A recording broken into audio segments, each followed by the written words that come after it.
$75 switch nimasini maxfiy urasizlar deydiganlarga qaranglar, men sizlarga ichini ko'rsataman. Buni elektrikli zo'r bo'ladi. Xo'p, metalimiz bizda duralniy ishda, ya'ni suvini yaxshi ushlaydi. Ko'rib turganinglardek, oddiy PoE switchlarning ichini ochib ko'ringlar. Mana shunaqa tranzistorlar, mana shunaqa platalar, keyin GXT ni platalari birlashgan bo'lib turadimi, yo'qmi? Shuni kommentariyga yozib yuboringlar. Hozir bizga Kuddi firmasidan yangi промышленный switch keldi. PoE 240 watt bemalol ishlab beradi.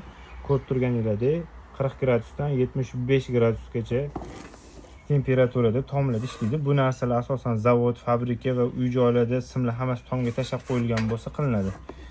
Endi elektriklar baho beradi bu ishga. Menimcha Wi-Fi kamerachilarning aqli yetmaydi 100%.